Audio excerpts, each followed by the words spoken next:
Okay, Chris Speaks back here today with Brandon Mosley for our BCS State of Alabama podcast. And we got L. Milliner here with us, otherwise known as the captain. L, what's going on, man? Man, just another day, in the good old city of Montgomery, Alabama, where crime is high and education is terrible. Yeah, So our before Alabama we get in, Gazette offices were just 2 blocks away from the shootout. Yeah, yeah, they just got the second person from that shooting, 19-year-old. They arrested a minor, I guess a 15, 16-year-old that they wouldn't name him, wouldn't show his face during the arrest, but yeah, they got two arrested now from that situation. so Yeah, the what's the scary thing problem? is that 15 or 16-year-old, his defense team will try to get him into the juvenile program, and he might be out at 19. That's right. That's right.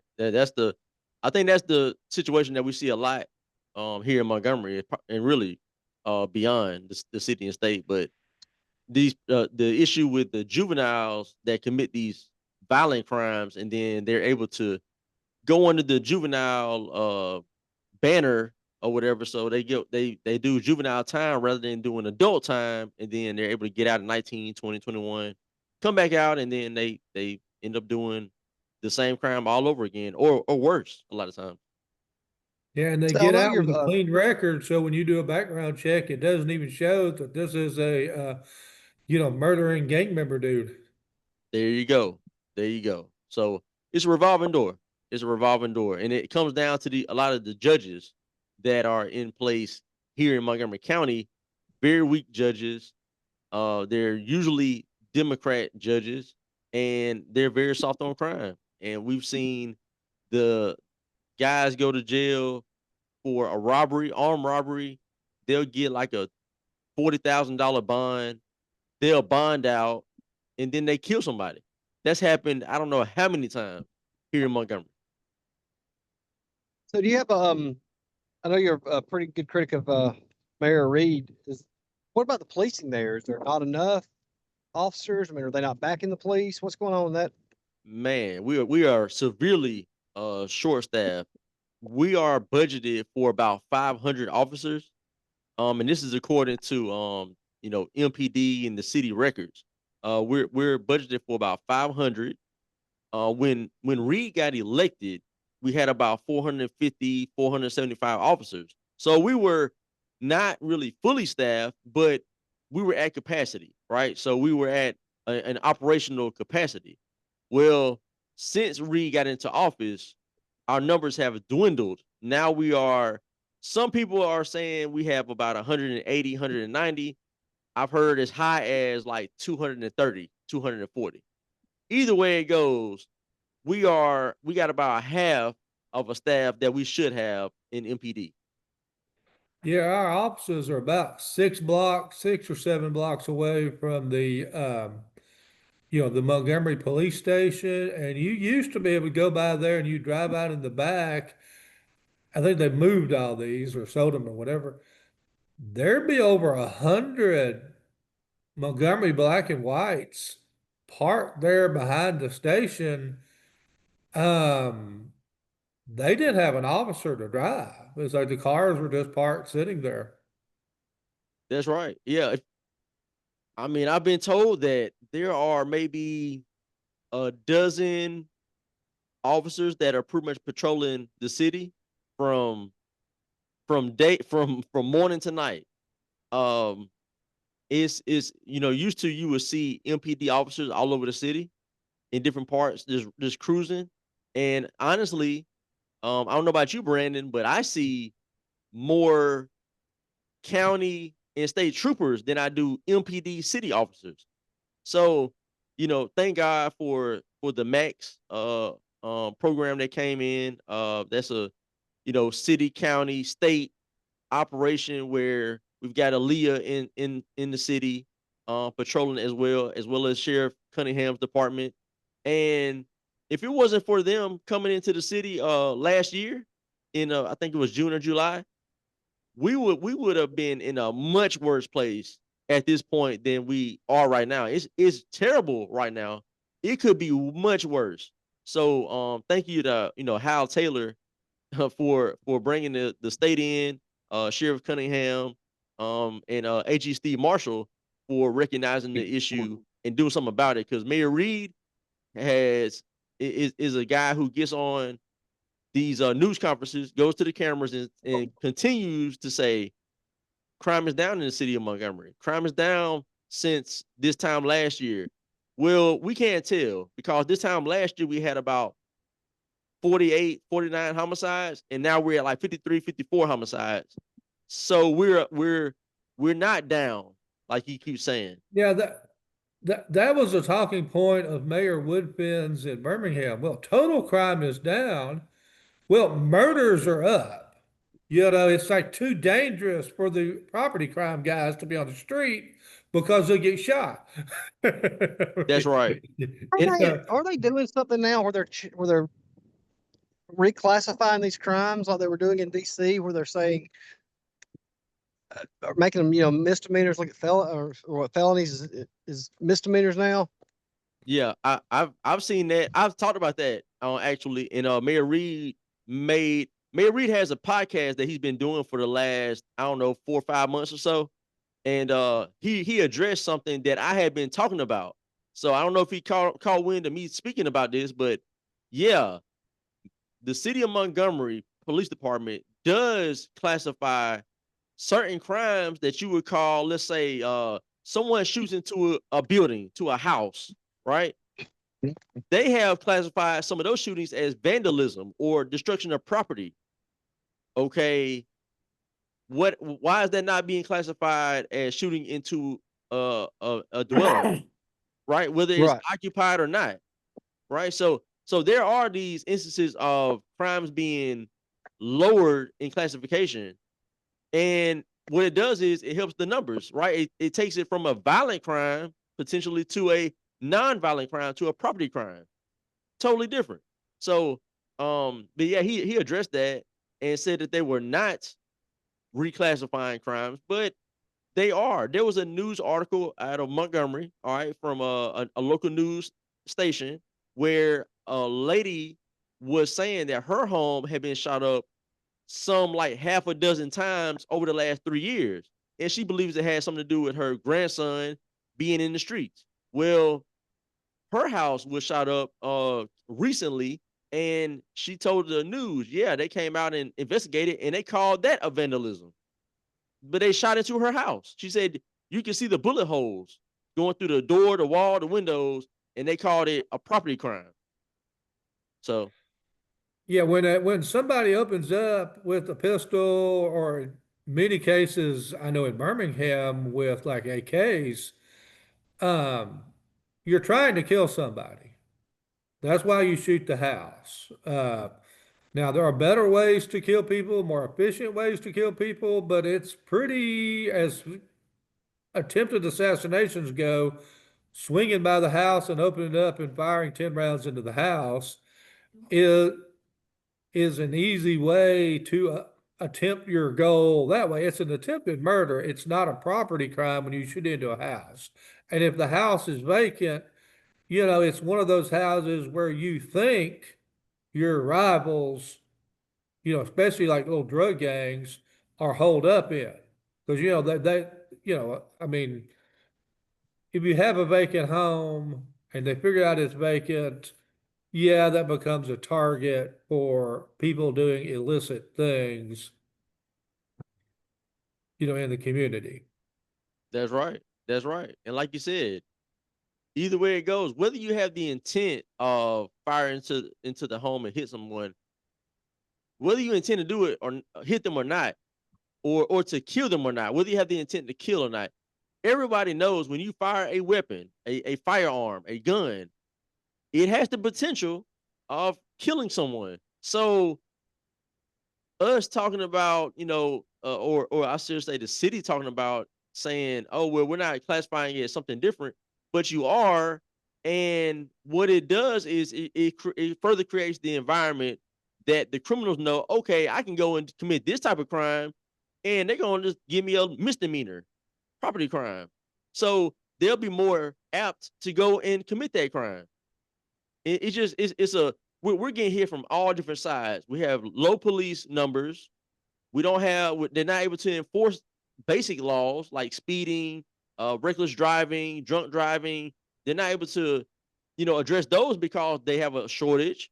So then people that they would otherwise catch before certain crimes happen, right? Because when they pull them over for speeding, you might find an illegal gun, might find some drugs, take them off the streets. But rather, these people are able to go and commit more heinous crimes as a result. And then our city is saying, "Oh, crime is down, crime is down," and so there's no consistent push to help with the crime when everything is conducive for the criminals to be criminals. I remember a few months ago they were sending ICE was in Montgomery. Is there a lot of crime from illegal immigrants? So that's a really good question. The thing is, how will we know? Because illegal aliens, the whole point of being an illegal alien is you're like a ghost, right? There's no record of Mhm. you. You got this foreign name. You don't have a state driver license. You don't have certain, you're not working a job legally, right? That's the idea is they get paid under the table. Everything is hidden. They're in plain sight, but they're hidden, right? They don't exist. So if they are committing crimes, how will we even know? Right? Who's gonna tell them? What are you gonna say? It's a guy that's Hispanic that broke into my house. There's no record of the guy. So how are they gonna be able to find him?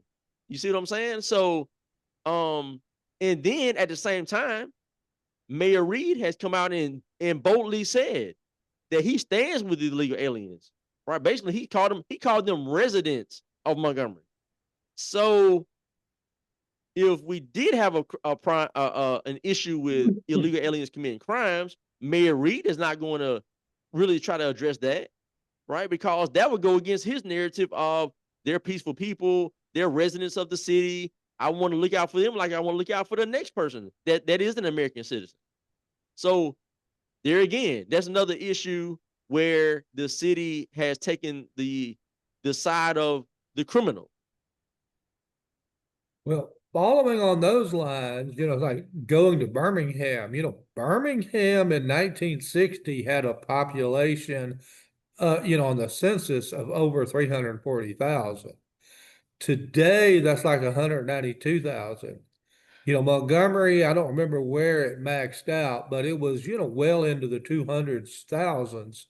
Now it and Birmingham are chasing each other for third and fourth place cities in Alabama at about 193, 922,000. What would Montgomery and Birmingham's population numbers be without the influx of illegal aliens? Because Mm. they're included in the census.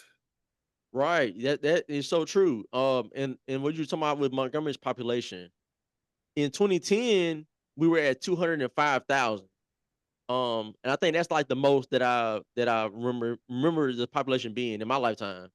205,000, and now, like you said, we're sitting at about 193,000.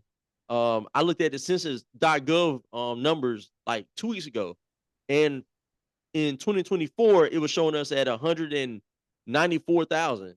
That's last year.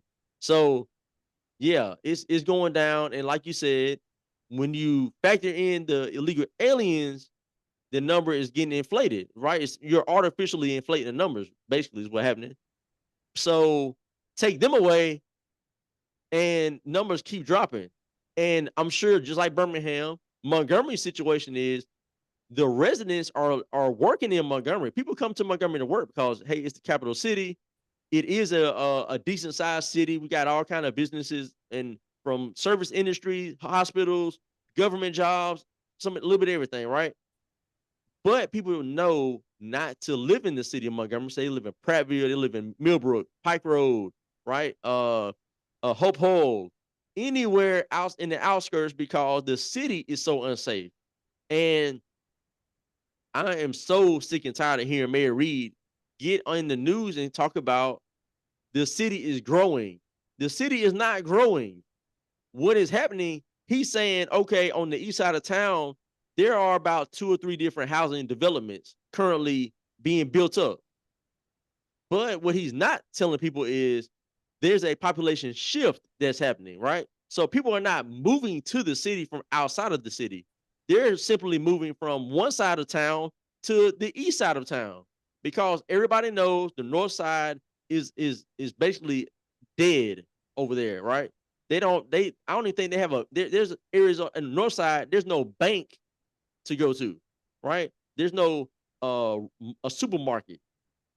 There is certain areas are just dead. Same with the south side, right? And same with parts of the west side. Everything is downtown and on the east side.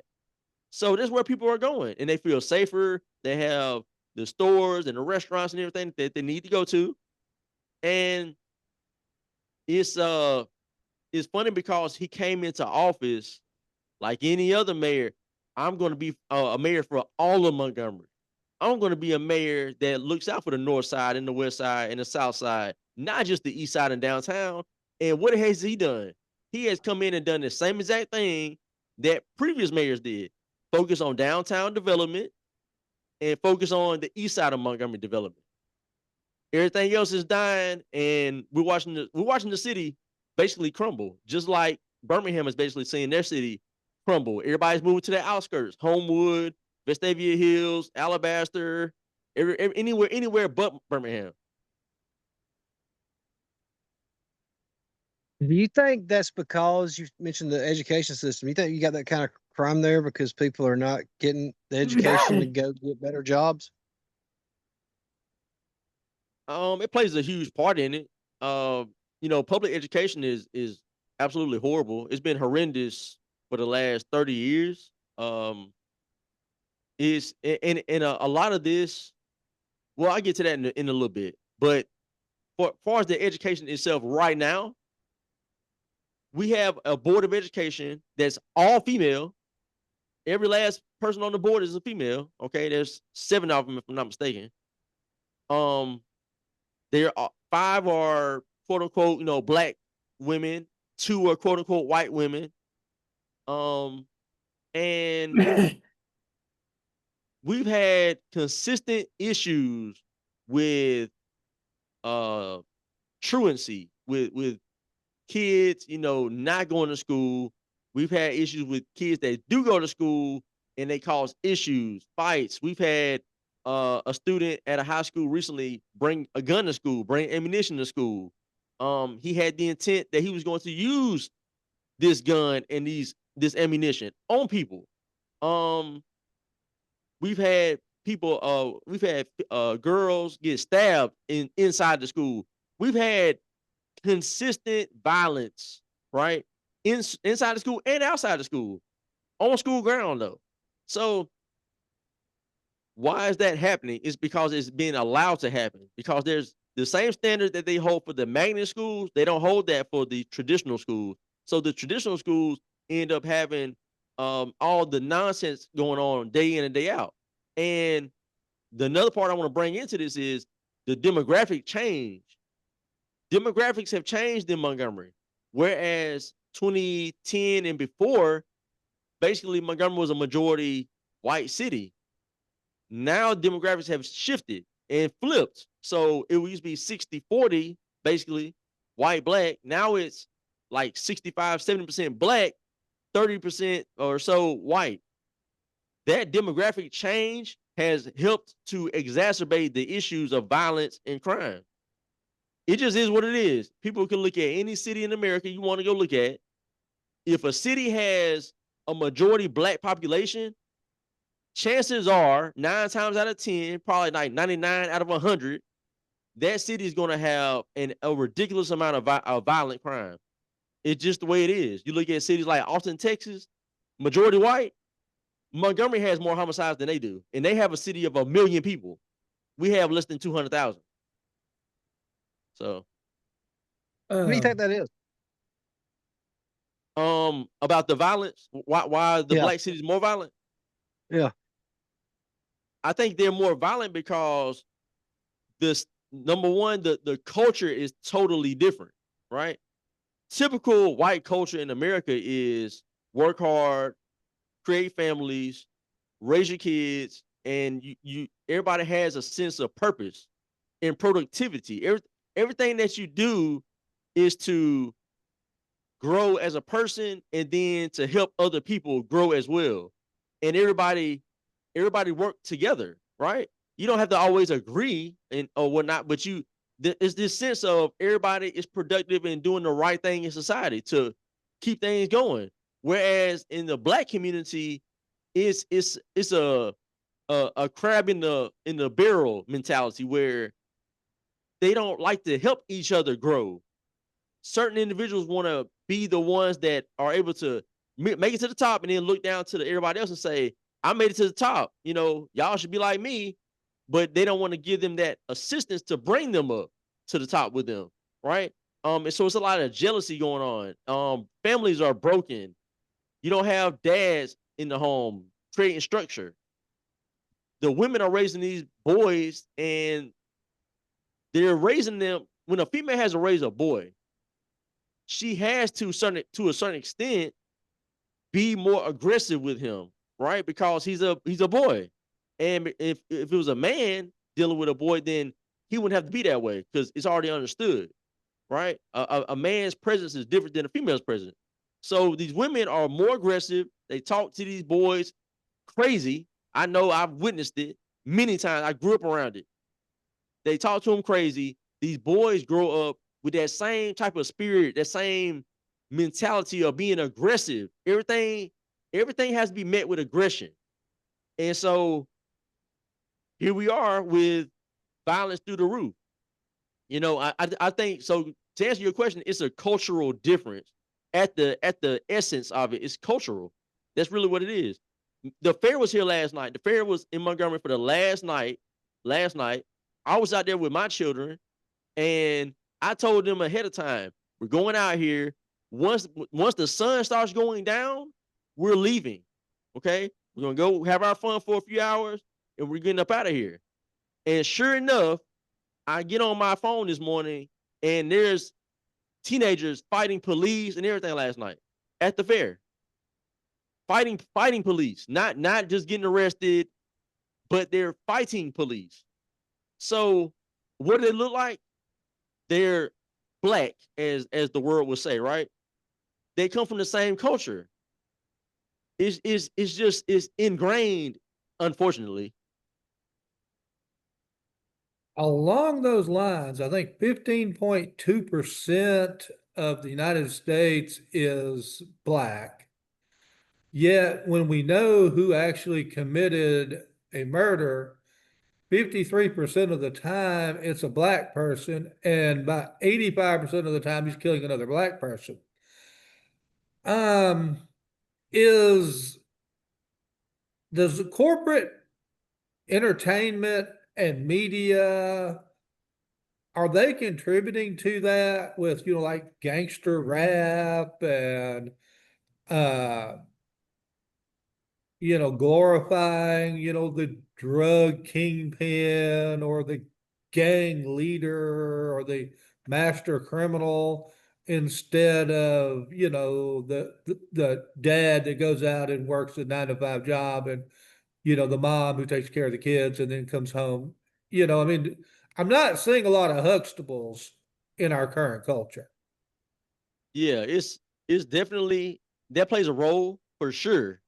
Because prior to hip hop being mainstream in America, um, hip hop was more.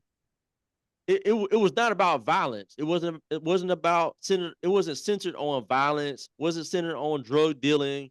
Um, but over time, once I say like the late '80s into the '90s came, the music changed. Now people have different views of why the music changed.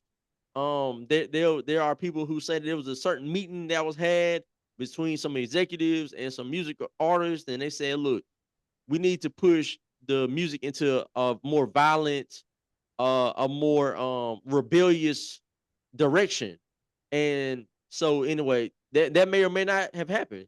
But it's interesting that the music was a certain way and then it changed. So, like Yeah, you that's what I'm said, the saying. music, I don't yeah, want to necessarily blame the music, but being an older guy, I can remember, the Temptations and the Platters and, Aretha Franklin, and then all of a sudden, it was NWO and, Tupac Shakur. And it seemed like at that point, the culture just got significantly worse, yeah, especially in, of the black community. yeah. It definitely there definitely was a change. And at the same time, so that change kind of coincides with something else that happened, which was the ghettos around America were selling drugs and were committing acts of violence against one another for turf, right? To sell their crack or whatever drug, heroin or whatever drug it was that they were selling. So you had the illegal drug sales going on, and all these gangs are being created or are growing a lot. 'Cause a lot of them were already here. They were already created back in the 50s and 60s, but they became more violent in the 80s and the 90s in order to further their drug sales, to make themselves money. And so then the music is reflecting back what's happening in the neighborhoods already, what's happening in the streets. So but does the music itself cause the young people to commit crimes or be violent?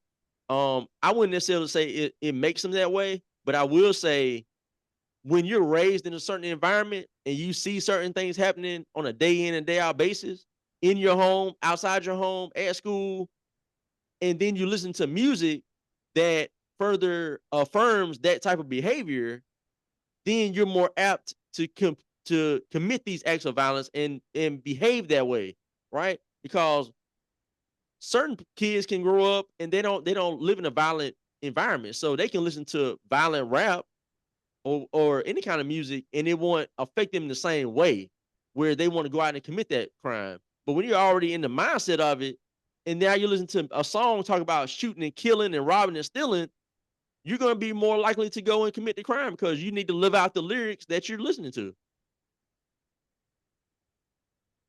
You mentioned, and I think this is a great correlation, like the absence of a father in the home and, kids being more violent. How do you go about, is there a way that we can get men to be more involved with their children? Man, I wish we could just snap our fingers and it be a situation that was that was fixed like overnight, because I do believe overnight if dads were involved and were raising their children, I do believe overnight we would see a difference. Like it would be Hmm. the next day we wake up, it would be a totally different environment. But unfortunately, it's kind of it's gotten so bad. We're in the dumps so much that there's there's small things that can be done to kind of chip away at the damage, but there's so many dads that are in prison, dead, or just still active in the streets. That is so many of them that is that we're at a point now where it's going to take a long, long time. See, it's easy to destroy something, right? It takes no time to destroy. How fast does it take a hurricane or tornado to come through and destroy whole towns, right? Birmingham saw it. Tuscaloosa has seen it recently. Wetumpka has seen it, where tornadoes come through and destroy whole neighborhoods, right? In a matter of seconds. But in order to rebuild that neighborhood, you can't rebuild it in seconds. It takes months, years, right? Same thing with the issue of fatherlessness. It's easy to, once they commit those crimes, lock them up and deal with them, which we have to. They made a choice to do a crime they made a choice to live a lifestyle that was detrimental to themselves and their family. And now they have to deal with the repercussions of that. Okay. So we dealt with that. But once you get to a certain level, certain number of people that this happened to that are in prison or dead, now rebuilding the situation is going to take much longer, much longer. So I think it's something like having conversations like this with you guys on the show and other people having the same conversation in other areas and people realizing how important this is. I think we'll be able to chip away, but it's going to take years of time. It's nothing that's going to happen fast. We won't fix this overnight. The Alabama Gazette headquarters, I'm here on Jefferson, the intersection of like East Jefferson and Court Street, and in the downtown. Of course, in 2 blocks back from me, we had the shootout in front of Windsor's Oyster House and the big Renaissance, Montgomery Performing Arts Center convention complex. I can look out my plate glass. I'm not sure what street this is, but literally a block from me, the city is in the process, or developers, I'm sure they've got a bunch of financing from the city, or government sources for, I don't know, maybe 400 or so new apartments. And I think a motel, um, one of these extended stay deals. After the violence we just saw in the downtown, not in one of the neighborhoods, I mean, this was, like I say, this is where, I mean, I'm like 2 blocks in this direction from the Biscuit Stadium. Are we going to be able to fill these new apartments? I mean, how are they going to fill these new apartments given that this is not the safe part of town we thought it was 2 weeks ago? That's a good question. The talk was the narrative has been for the last several years that downtown is safe. Nothing happens Yeah. downtown. You're safe to come down here.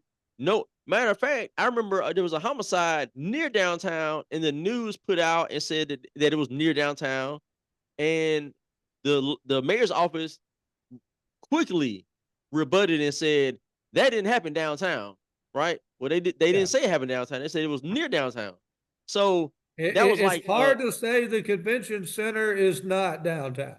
right. Well, this one in particular was I think 2024, and I think it was a female, and it was not in a downtown neighborhood or area, but it was like on the outskirts. Like how you're coming down Yeah. Madison, and it kind of like gets to that point where are Yeah, I you really mean, downtown or is Madison, it? and all of a sudden you're into the Capitol section, and then you get like 2 blocks in, and those houses just deteriorate. Yeah, yeah. So that's been the narrative, is that nothing happened downtown. Well, we had the mass shooting. Everybody knows that. That made national news. Um, we had a guy murder a guy on Dexter Avenue, historical Dexter Avenue. The other morning, he takes the guy's life and sexually assaulted the man when the man couldn't defend himself. He was either unconscious or deceased by that point. And he Wow. assaulted a man on Dexter Avenue in the heart of downtown. So that is the third homicide in a week downtown. So back to what you said about they're building these motels and apartments and whatnot, and who's going to come downtown and live? I'm wondering that who is going to come downtown and live, because now it's to the point where you're not safe in any part of Montgomery, because downtown was like the last of the last, and now that's gone. So who comes downtown? I think you're going to have a lot of more people who are probably Section 8 is what's going to happen, which is going to bring a different element. The element that you don't need downtown, that's going to come downtown, and it's going to further cause more issues for downtown. They're not making good decisions on when it comes to housing locations, the type of people that they're allowing into the housing, they're not making good decisions. And we're seeing it in real time. We're watching the further deterioration of the city of Montgomery from the top down. I say on your post stuff, man, you call out a lot of stats and, talk about, stuff we're talking about here. Why is it that you get so much hate from other black people just for telling the truth? No one, people in general don't really like to be told that they're doing something wrong, right? Most people, if they're doing something that they believe is the right thing to do, they don't want another person telling them, no, that's not the right thing to do, and this is why you're not doing the right thing, right? But when it comes to more the black community, especially here in Montgomery, they don't like to feel convicted about anything, right? So I call it the circle the wagon mentality. Anytime a black person does anything in the city of Montgomery, whether it be Mayor Reed, whether it be any other black person, superintendent, whatever, when that person um does something, black people have to circle the wagon and protect that person at all costs. Doesn't matter what they did or said. Okay, they're willing to protect them. Let that person be someone like myself who doesn't go along to get along. I don't agree that I don't agree with their ideology, right? That's what it comes down to. The ideology of a Mayor Reed is that, we black and strong, first black mayor, everything's black. We're pushing toward a new Montgomery. That's what he's been doing since 2019. A new Montgomery. Well, welcome to New Montgomery, folks. It's always about making things blacker. Blacker is better, basically. He should have a slogan. Blacker is better, because that's what he's been pushing. Well, when he allows the city to crumble, black people protect him because he's black. But when I call out the truth and we're talking about reality, what's really going on and who's to blame for this situation, I'm all of a sudden the bad guy, because I'm putting the guilt where it lies, right? I'm putting it where that's who you need to look to. I'm not committing crimes, right? It's just one of those things, man, where they just don't want to look in the mirror and say, you know what? We do commit most of the violence. We do commit most of the crimes. Every time you turn on the news, it's black people in the news. The mass shooters, black. Their victims, black. The man downtown that killed another man, the guy that killed him was black. His victim, I believe, was a white guy. I could be wrong about that. Pretty sure he was a white guy. You see this stuff over and over again. I made a post about we've had 3 or 4 mass shootings under Mayor Reed. Really, probably more than that. I lowballed it. I said 3. Every mass shooter has been black. All their victims pretty much have been black. And I said, why don't you how do you activists feel about that? Because usually y'all want to say that the mass shooters are white. Well, we had one white mass shooter in Montgomery. I don't recall the last time a white person killed somebody in Montgomery, as a matter of fact. I can't even, off the top of my head, I can't think of the time that happened. Maybe there's 1 or 2 in the last 5 years, but that's nothing compared to we've had 350 homicides or so. Pretty much 99.9% were black on black. So yeah, I did some articles on that, the previous big mass shooting where there was a block party going on and some guys at the block party ended up trying to, some dispute ended up where they ended up throwing punches. Some people got hit. Everybody went back to their cars, pulled out their Glocks or their AK-47s and then came up and, next thing you know, 21 people are shot as, bullets are going everywhere. Fortunately there wasn't, we're just thankful some of these people don't spend time at the range to become better shooters. Otherwise, we go from wounded to dead.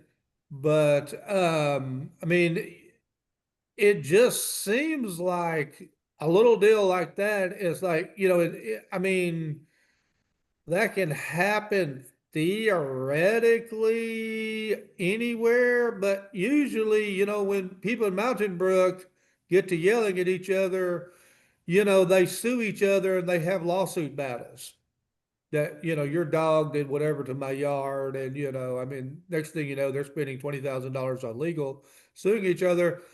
They don't think about going to their fists. And if they did go to their fists, they're calling, the police and, file complaints against the other one. They're not going to the car and getting the AK-47.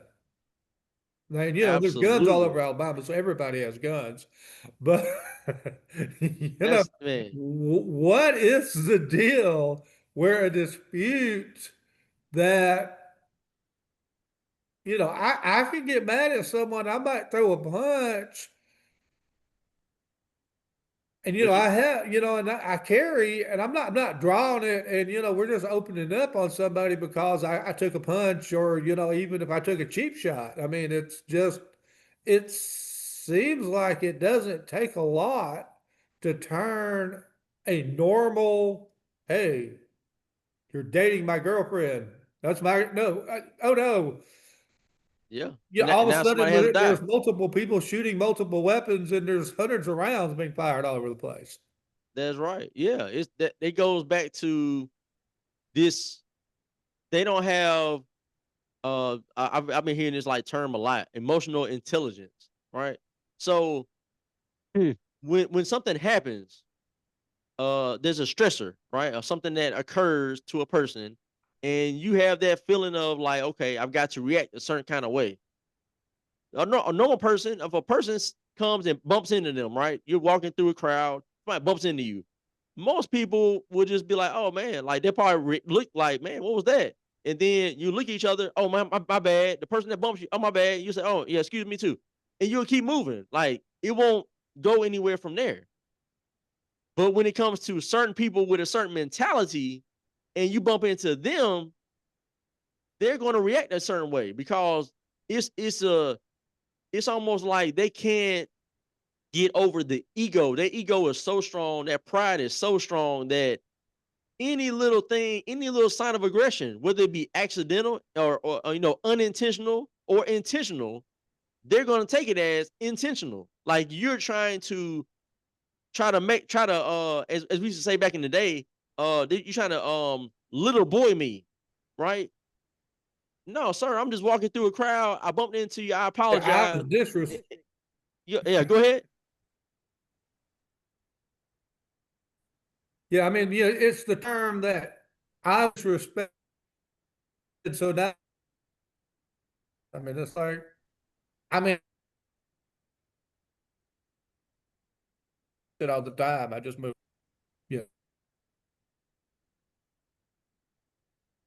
we're Oh, you're breaking up a little bit. Say that right again, now, Brandon. folks.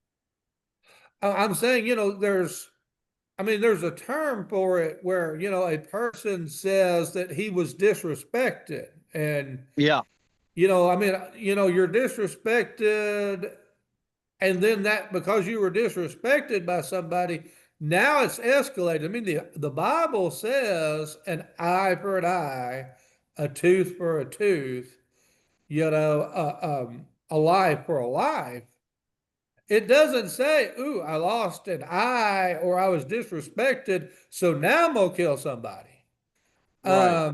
Not understanding how some of these things, in some communities apparently escalate. I mean, and we have that with white mass shooters too, where, hey, we bullied him at school, so now he's coming back and shooting up the school. Like, Yeah. what? It's a lot of people don't have people around them that have voices of reason as well. Like that plays a part because like right now if I had an issue going on, right, I can reach out to my dad right now on the phone and say, "Hey, man, I got this right here going on," and he's gonna listen to me. He's gonna give me advice, good advice, right? Because he's an outside person to the situation, but he's got the emotional intelligence to say, okay, this is probably how you should, deal with this situation, right? These young people that are 15, 16 years old, they don't have people like that they can talk to. They don't have the dad usually. I mean, you'd be hard pressed to find any of these young guys that are being violent around the city of Montgomery that have dads that they can call and say, "Hey, dad, this is going on." They can't do that. So they've got their mom, maybe, but a lot of times the mom, she doesn't have emotional intelligence. She's just as wild and crazy as the child is. That's why he acts like that. So his immediate people that he can go to are no good because they're reflecting back what he's already showing. So there's no way to really get through. And then the answer is always this: programs, community centers. You gotta engage the kids with this and that. And it's like we've been doing that for 30, 40 years. It doesn't work. They have programs in Chicago, the Live Free Initiative. They got felons that go in and partner up with the youth, right? And try to empower the youth and teach, mentor them and whatnot. Then a lot of those individuals are actually recruiting the young people. So they go in there with this facade of, oh, we're helping the youth. And then they're recruiting them into these gangs. So that happens over and over. I've seen story after story of that going on. So let's I get that's one thing I cannot stand is when they get to talking about programs, community centers. It doesn't work, hasn't worked. We've got to look elsewhere. Do something that's actually going to move the needle in a positive direction. That's not doing it. That's at the very least, it's just keeping it stagnant, but it's not helping. So talking about a while ago, you said there's 7 females on the city board of education. So you think there needs to be more men on there? Man, for sure, man. I'll think about running, man. I'm thinking about running. Cause it's crazy. It's crazy to me. Like these kids are allowed to do whatever they want to do. And they don't equip the teachers and the staff at these schools with the tools to even discipline the kids. The kids do whatever they want to do, man. Yeah, how do they discipline today? Um, Now I was down there at the board, uh, I guess about 3 weeks ago, something like that. My kids' school, they are a magnet school, but they have a traditional wing of the school as well. So they share the school with traditional students. And so the school was wanting to become full magnet. So I was down there to support that, and it did happen. They did vote unanimously to make the school full magnet. Um, Now while I was there, one of the board members, probably the best one they got up there, she was talking about these kids causing issues at school, and they're going to go a different route, right? As a public school system, they're not going to deal with them the same way they've been dealing with them, right? Because I think before they'll just do an officer referral, maybe or maybe not, but then the kid will just go right back to class because what are you going to do when they're interrupting class? They don't want to suspend them. If they do suspend them, they come right back to school and do the same thing again over and over anyway. So she said, "Hey, that's no more. When these kids act up, when they do something as egregious as fighting and fighting teachers and stuff like that, they're sending them home for 45 days. They got to go home. They're not going to an alternative school." She said a lot of them want to go to alternative school because now they're with their buddies, all their bad buddies, right? She said, no, we're going to send them home for 45 days. And then I guess if they come back and they reoffend, then I guess maybe they push it to 90. I don't know. But at a certain point, they're trying to get them out of the school so they won't be in the school because, like I said, they're not. The kids are running the school. We had a high school here in Montgomery that had a fight. This was last school year. They had a fight. It was about 10 kids outside the school, on school grounds, having a fist fight. The school, the next day or that same day, put out a statement and said, we're closing down the school for the rest of the week. That fight was like on a Tuesday. They said, we're going to close the rest of the week. Now, the reason they gave, not because there was a fight, they said because COVID had taken out a few of the teachers. They had too many staff members that were out due to COVID in 2024. But y'all just so happen to have a fight with about a dozen boys outside the school. That's why you had to close. Stuff like that is going on, and it's keeping the other kids who actually want to learn, who actually are there, that would probably, without the distraction of the bad kids, they probably would do pretty well. But they can't because classes continuously getting interrupted and they're having nonsense happening at the school all the time. Yeah, my mother taught in North Birmingham, and she could tell you, for her career, how the discipline changed in the schools.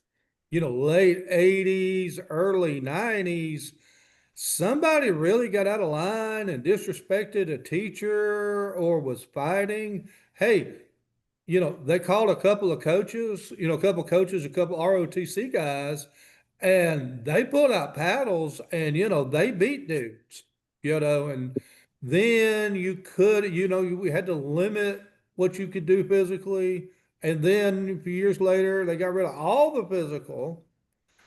And then, mother had like a third grader that ran around and we get out of the chair, and mother would physically, they'd say, watch him, he's dangerous. And mother picked him up in the air, put him in his chair, and he shut up. Um, then the principal came back the next year and it's like, Miss Mosley, you can't lay hands on the little people. So the next year, under this new policy, um, he got up out of his chair. Neither mother or the aide can touch him. They could say, get back in your chair. And when he didn't do it, he runs out the hall and runs out runs out of the classroom, runs out in the hall. And, mother calls the office and talks to this new principal and say, hey, we're following your policy. And I won't name him, but, he just went out in the hall and he's running around. And their response was they called the Birmingham police to come out off the streets to come and, chase down the little third grader guy running around the halls. You know how pissed off And I'd be if I was a Birmingham cop and I had to do that. yeah, because we don't want to take the liability that we may bruise him somehow and have some sort of lawsuit. And, it got to one point where the principal said, you can't get loud with the students anymore. So, it was Man, like, and we're wondering why anybody with a job, once they got a good job and the children by the time they got to elementary school, they moved out of Birmingham, moved to Hoover. that's Because right. it was it really got increasingly out of control in both the schools and the surrounding neighborhoods. Man, I had a quick story. I had a sixth grade teacher that I think she was like new to teaching, or at least she had never taught at the school I was at. Those type that caliber of child. But this lady lasted, maybe, I don't know, 4 months or so. She didn't make it through the whole school year. She quit because the kids were so bad. And again, remember earlier we were talking about parents being an issue and whatnot. A parent came to the school and their child was bad. Oh yeah, definitely. At 12 years old, I recognized, like, yeah, that child is a problem. They don't need to be here. The the parent came to the school and cussed out the teacher in the hallway. People could hear it and everything. The teacher was crying in tears. And so she ended up quitting like the next week or two. And that's what it was. Because at that point, the child is in full control. The child can act up, get in trouble at the school. The parent's going to come up there and not chastise the child, not try to discipline, not try to figure out a plan to maybe go forward and make sure that the child is acting in the correct manner, right? Having good conduct. No, the parent comes up there and gets mad at the teacher. How dare you get on to my child? There's the problem right there. Something I never saw growing up. I never recall seeing a dad come to the school and go off on staff. Never seen that happen.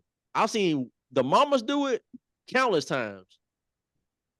So Yeah. hey, I don't know. It's a common denominator going on here.